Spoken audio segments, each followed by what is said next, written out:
The morning I first saw water in that field, the air was so dry it scraped the throat, the kind of heat that makes light buzz. I was walking the fence line, same as every dawn, when I caught the glint, silver threads at the roots of the ash tree. That tree's older than the house, older than my daddy's knees, older than the lie they told about this soil being barren. Folks called it the witness tree, said it seen more than it ever told. At first, I thought I was seeing things, mirage off the cracked clay, but when I stepped closer, the ground was slick, soft under my heel. The water came from deep, seeping through bark like sweat. I pressed my palm to the trunk, and the wood was cold, colder than it had any right to be. It pulsed once, like it remembered something. I called for my boy Micah. He came jogging, dust in his curls, face shining with that mix of curiosity and worry he gets from his mama. "It's sweating," he said, pointing. And it did look that way, the way sweat beads before a fever breaks. I should have been grateful. No rain in 7 weeks, the well half a whisper, corn folding in on itself like prayer hands. But my stomach turned. The smell wasn't clean, not like rainwater. It was thick, earthy, like something waking too soon. I knelt, let the mud streak my knees, tried to trace where the water began. My reflection shimmered in it, wobbly, stretched, unfamiliar. I told myself it was a blessing. God don't forget his people, not even when the clouds do. But I couldn't shake the sound beneath it, a faint, steady breath. All afternoon I stayed near, hat shade in my eyes, watching the puddle widen till the ground looked slick as oil. When dusk came, the ash leaned, just a little, like it was listening. By nightfall, the frogs were silent. Even the crickets held their tongues. Micah asked if the tree would flood the field. I told him no, but I didn't believe it. The stars above the house blinked dim, like something in the sky was holding its breath too. When I finally went inside, I wiped my boots slow on the mat, leaving wet prints that shouldn't have been possible in a drought. My wife looked at me like she knew. "You found something, didn't you?" she asked. I wanted to say it plain, but the words stuck. I just nodded toward the dark window. "That tree ain't right," I whispered. And out there, in the quiet, I swore I heard it exhale. The next morning, the field looked thirsty again, except for that patch around the ash. The earth there glistened like a wound refusing to close. I carried a bucket to see if the water might be fit for the animals. When I dipped my hand in, it wasn't cold anymore. It was warm, almost human. By noon, the dripping had a rhythm to it. Slow at first, then steady. Plop, plop, plop, like a leaky faucet somewhere deep in the dirt. But it wasn't just water I heard. There was a hollow in the sound, like it was moving through bone. Each drop seemed to echo from farther underground. I tried to make sense of it the way my daddy would have. Weigh the thing before you name it. Maybe an underground spring. Maybe a busted pipe from the old irrigation line. Science before superstition, I told myself. But when I pressed my ear to the bark, I swear it sounded like a heartbeat. That night the neighbors came by, curious about the miracle. They gathered near the fence, sweat and laughter thick in the air. "You're lucky, Jackson. Land's favoring you." Their voices were light, but I caught the way some of them wouldn't step closer. Only old Mr. Teague, who still wore overalls from the Carter years, came near enough to touch the tree. He closed his eyes like he was listening to a hymn. When he opened them, he said, quiet as a prayer, "Sometimes the land sweats before it breaks." Nobody answered him. The women started rounding up their kids, the men clearing their throats like they'd heard too much. By the time the last truck pulled away, Dusk had folded over the field, and that dripping sound was the only thing left alive. Inside, the house was restless. The radio hissed gospel under the ceiling fan's drone. My wife asked if we should call somebody from the county. I told her no, it'd dry out soon. But when I looked through the window, the tree was glistening again, moonlight catching the wet bark like breath on skin. I took my chair out to the porch, shotgun leaning beside me, and waited. The air was still, except for that sound, steady, measured, patient. Around midnight, the dogs started whining, noses pressed to the floorboards. Something in me knew I should have gone back inside. Instead, I pulled my coat tighter and stayed put, eyes locked on that tree. Because whatever was moving out there wasn't wind. It was something underneath, speaking slow through the ground. By morning, the tree had gone still again. No drip, no hum, only the thick hush of a field waiting to see what I'd do. I didn't sleep a wink. Every creak of the house sounded like that heartbeat pulsing under the roots. When the first light cracked through the blinds, I made up my mind. I took my axe down from the shed wall, the one my daddy used to split kindling. Its handle was smooth from years of hands that believed work could fix anything. I didn't tell my wife. I just walked out, boots sinking into the damp clay that used to be dust. The smell of wet earth clung to me like a warning. The ash looked different in daylight, taller, almost swollen. The trunk shimmered faintly, skin of sap slick with moisture. I stood there a long time, sweat crawling down my spine, the blade heavy in my grip. Then I swung. The first strike echoed like thunder underfoot. The bark split clean, and water, clear, cold, burst from the gash, spraying my shirt, my face, my doubt. It wasn't sap. It wasn't anything I'd seen bleed from wood. It gushed, steady, relentless, soaking the ground around my boots. For a moment I thought I'd opened a vein in the world itself. Micah came running from the porch, barefoot, eyes wide. "Daddy, stop!" he shouted. But I couldn't. I swung again, harder, and the ground trembled like something alive. My third blow sent a shudder through the roots, a deep groan rolling under us. The field rippled, just barely, like a held breath released. I dropped the axe. The air tasted metallic, like the smell before lightning. My boy clutched my sleeve, whispering, "It's bleeding." And that's when I realized it wasn't stopping. The water pooled fast, spreading out, swallowing the dry cracks, flooding toward the corn rows. From somewhere far below, a low moan rose up. Not wind, not echo. It vibrated through my soles, through my bones. The tree leaned harder now, creaking like old timber in a storm. I stumbled back, heart hammering, and for a wild second I thought I saw movement beneath the surface, shadows shifting like muscle under skin. By dusk, the ash was half drowned in its own flood. I stood on the porch, watching it breathe out mist that glittered in the dying light. My wife held Micah close, both of them silent. I'd wanted to end the strange. Instead, I'd opened it wide. And that night, long after the crickets found their courage again, the water kept flowing, clear, endless, whispering my name. By morning, the tree was gone. Nothing left but a ragged stump shining wet in the sun. The whole yard glimmered like the inside of a shell, soft mud swallowing footprints before they settled. The chickens refused to leave their coop, feathers puffed, eyes fixed on the pit, as if they saw something moving there I couldn't. I told myself I needed to understand.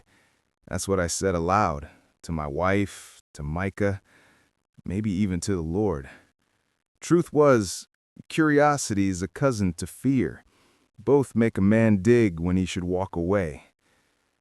The first shovelful came up easy, soil dark as coffee grounds. But then the metal hit something solid, a clink that didn't belong to root or rock. I knelt, scraping the mud with my hand. There it was, iron, rusted but deliberate, the corner of a hatch, maybe a door? When I pried at it, a hiss escaped, foul and sweet all at once. The smell bent my knees, a mix of iron, mildew, and something older, like a cellar kept closed too long. I waved the stink away, heart knocking against my ribs, and found a small latch half buried in slime. Micah had crept closer, silent. He said, "Don't," he whispered, voice breaking like a twig. I hesitated, but my hand kept moving. The latch lifted with a soft click. What came next wasn't sound so much as vibration, a deep thrum that rolled through the pit, steady and slow. The ground answered it, shivering in small waves that reached my knees. Micah screamed and stumbled back, mud splattering his legs. The air thickened, humming now, like the inside of a hive. I dropped the shovel and pressed my palm against the hatch. It was warm, warmer than the water had been. Something on the other side pulsed, once, twice, and then went still. That's when I saw the carvings, symbols etched along the metal rim, faint but sharp, catching the sunlight in quick flashes, circles intersecting lines, strange geometry that didn't match any mark I knew.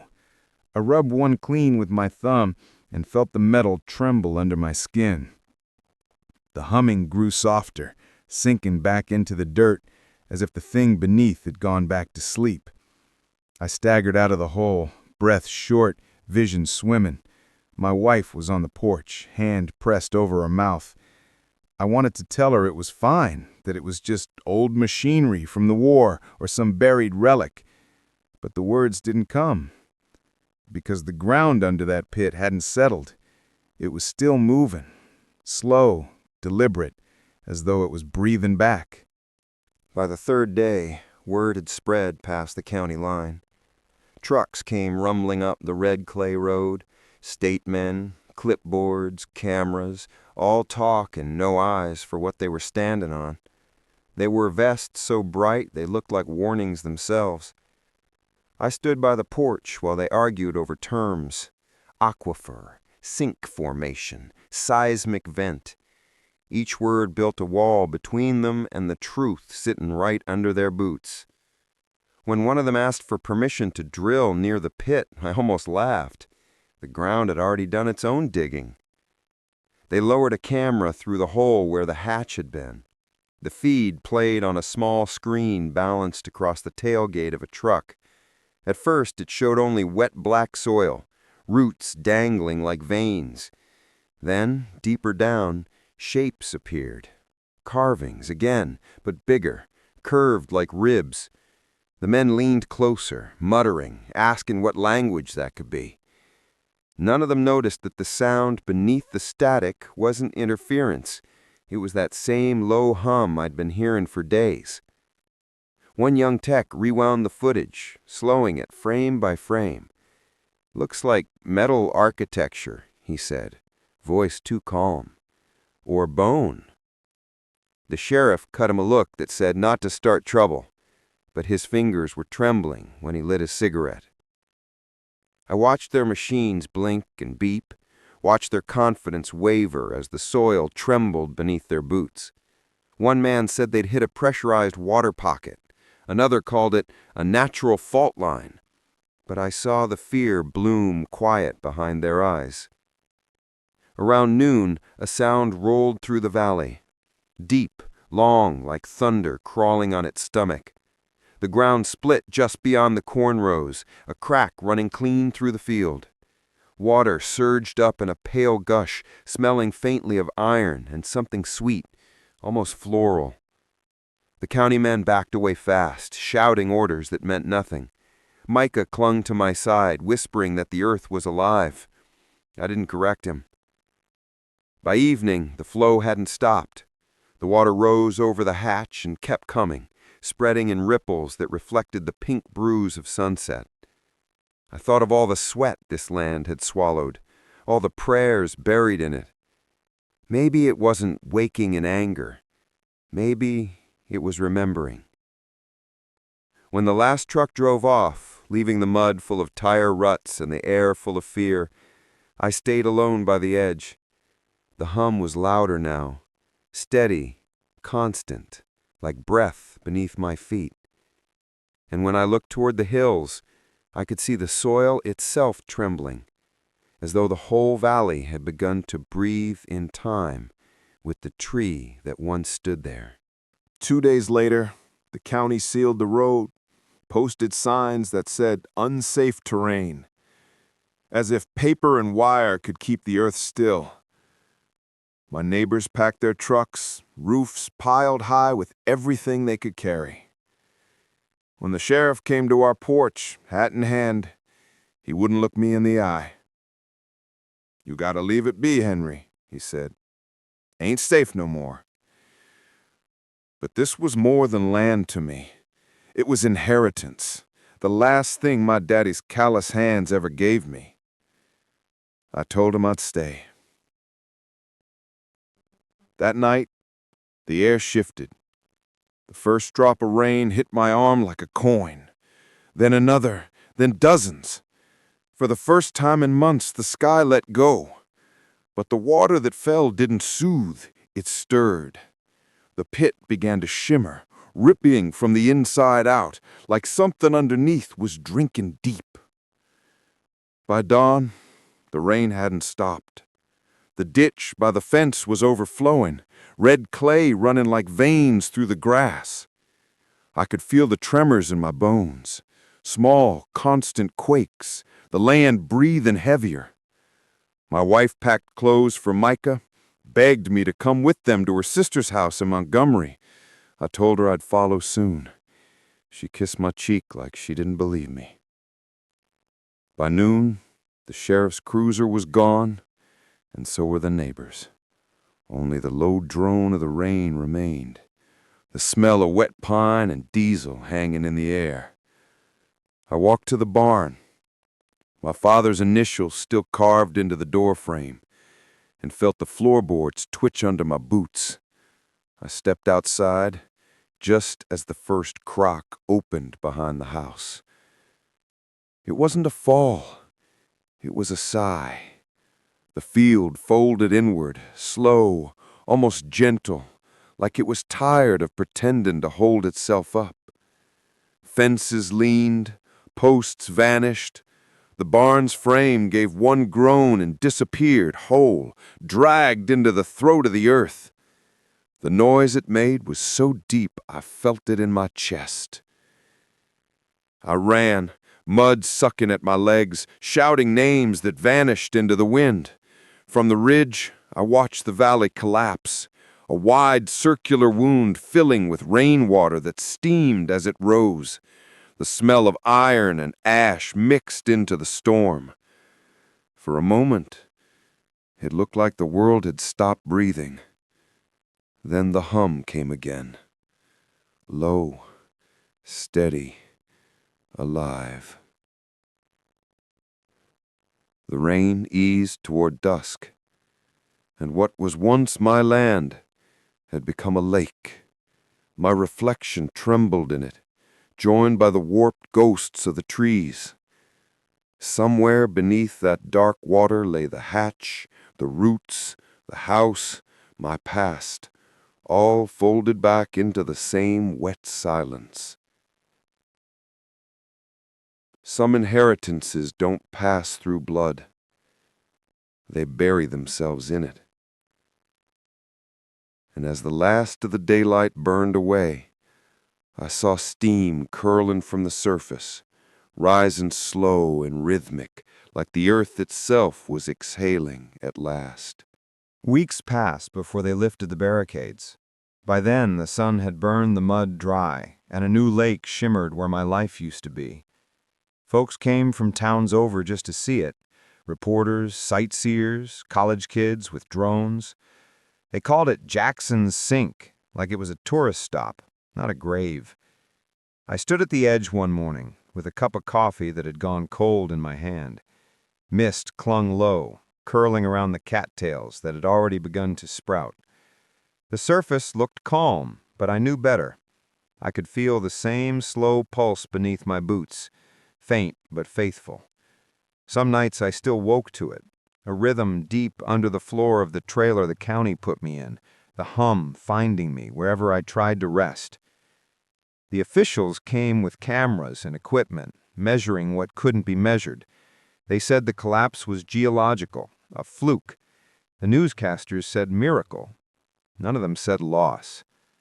I kept my distance, watching from the ridge as their little boats floated over what used to be my barn.